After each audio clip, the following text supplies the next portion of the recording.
আজকে আবারও একটি সহজ সাধারণ রেসিপি নিয়ে আপনাদের সামনে হাজির হলাম। কচু দিয়ে অনেক রকমের রেসিপি খেয়েছেন, আজকে আমি বানিয়ে ফেলবো কচু দিয়ে মসুর ডাল, যেটা থাকলে আর কিন্তু কিচ্ছু লাগবে না রুটি কিংবা ভাতের সাথে।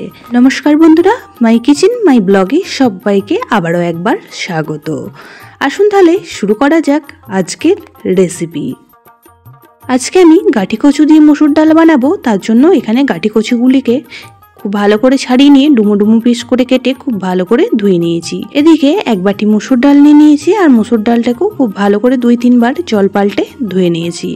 এখন গ্যাসের মধ্যে একটা কড়া বসিয়ে দিয়ে দিয়েছি 2 চামচ পরিমাণ সাদা তেল। তেল ভালো মতন গরম হতেই এখন কেটে রাখা কচুগুলিকে দিয়ে দিচ্ছি, আর কচুগুলিকে এখন লাল করে ভেজে তুলে নেব।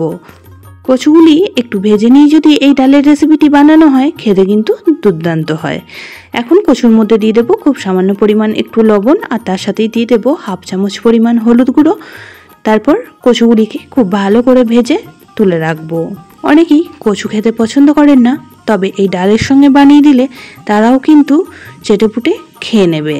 আর এইভাবে কচু দিয়ে ডাল বানালে এটা রুটি কিংবা ভাত সব কিছুর সাথেই কিন্তু পরিবেশন করতে পারেন। বেশ কিছুক্ষণ সময় নিয়ে কচুগুলি ভেজে নেব। 5 থেকে 6 মিনিট সময় নিয়ে ভেজে নিলেই কিন্তু কচুগুলি খুব সুন্দরভাবে ভাজা হয়ে যাবে।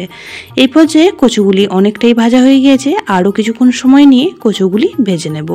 আর এইভাবে ভাজা থাকলে ডালের মধ্যে কিন্তু খুব সহজেই সিদ্ধ হয়ে যাবে, আর ডালটা কিন্তু খুবই সুন্দর তৈরি হবে। আপনারা চাইলে না ভেজে কচুগুলি সিদ্ধ করেও কিন্তু এই ডালের রেসিপিটি বানিয়ে ফেলতে পারেন, তাতে করেও খেতে মন্দ লাগবে না। তবে যদি একটু ভেজে বানানো হয় তাহলে এই ডালের টেস্টটা আরও বেশি ভালো আসে। কচুগুলি ভেজে তুলে নেওয়ার পর কড়ার মধ্যে যে অবশিষ্ট তেলটা রয়েছে তার মধ্যেই ফোড়ন হিসাবে ব্যবহার করব খুব সামান্য পরিমাণ গোটা জিরে। ফোড়নটিকে কয়েক সেকেন্ড ভেজে নেব। ফোড়ন থেকে একটি মিষ্টি গন্ধ আসলে এখানে দিয়ে দেব একটা বড় সাইজ পেঁয়াজ কুচি।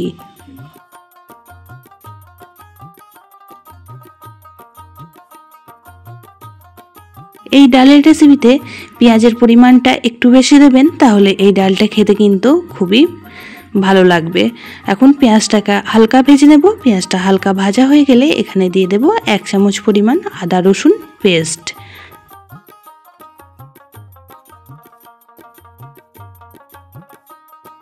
আদা রসুন পেস্টটাও পেঁয়াজের সঙ্গে এখন খুব ভালো করে নাড়াচাড়া করে কিছুক্ষণ সময় নিয়ে ভেজে নেব, যতক্ষণ না আদা রসুনের কাঁচা গন্ধটা চলে যায়।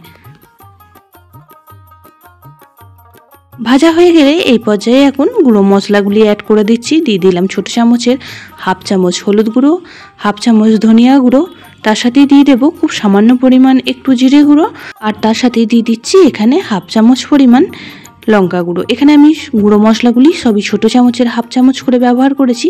আর তার সাথেই দিয়ে দিলাম একটি মিডিয়াম সাইজ টমেটো কুচি। সামান্য একটু জল দিয়ে দেবো। এখন সমস্ত মশলা খুব ভালো করে কষিয়ে নেব।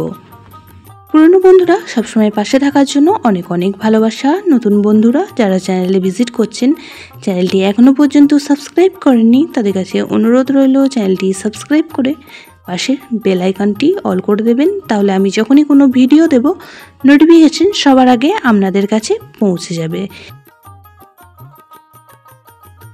এই পর্যায়ে মশলাটা খুব সুন্দরভাবে কষানো হয়ে গিয়েছে, মশলাটা থেকে তেল বেরিয়ে আসছে। এখন ভেজে রাখা কচুগুলি অ্যাড করে দিলাম। মশলার সঙ্গে কচুগুলিও বেশ কিছুক্ষণ সময় নিয়ে ভেজে নেব।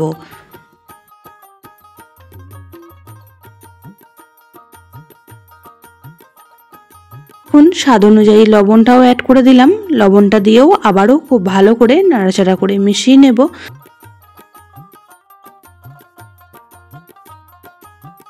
লবণটা দিয়ে খুব ভালো করে নাড়াচাড়া করে মিশিয়ে নিয়েছি, আর কচুটাও মশলার সঙ্গে খুব সুন্দরভাবে কষানো হয়ে গেছে। এই পর্যায়ে দিয়ে দিলাম আগে থেকে ধুয়ে রাখা মসুর ডাল। মসুর ডালটা দিয়েও কচুর সঙ্গে খুব ভালো করে নাড়াচাড়া করে কিছুক্ষণ টাইম ভেজে নেব। খুবই সিম্পল একটি রেসিপি, কিন্তু খেতে লাগে দুর্দান্ত। আমার চ্যানেলে সহজ এবং সাধারণ রান্নাগুলি যাদের ভালো লাগে, আশা করছি আজকের রেসিপিটিও তাদের কাছে খুবই ভালো লাগবে। এইভাবে ডাল বানিয়ে নিলে এর সঙ্গে যদি কিছু একটা ভাজা থাকে, সেটা দিয়ে কিন্তু খাওয়া একদমই জমে যাবে। মসুর ডালটাও সমস্ত মশলা কচুর সাথে বেশ কিছুক্ষণ সময় নিয়ে ভেজে নেওয়ার পর এখন অ্যাড করে দিচ্ছি 1 গ্লাস পরিমাণ গরম জল। অবশ্যই এখানে পরিমাণ বুঝে জলটা অ্যাড করে দেবেন, কারণ মসুর ডাল সিদ্ধ হতে খুব বেশি সময়ের প্রয়োজন হয় না, আর যেহেতু কচু ভাজা আছে তাই রান্নাটা কিন্তু খুব তাড়াতাড়ি হয়ে যাবে।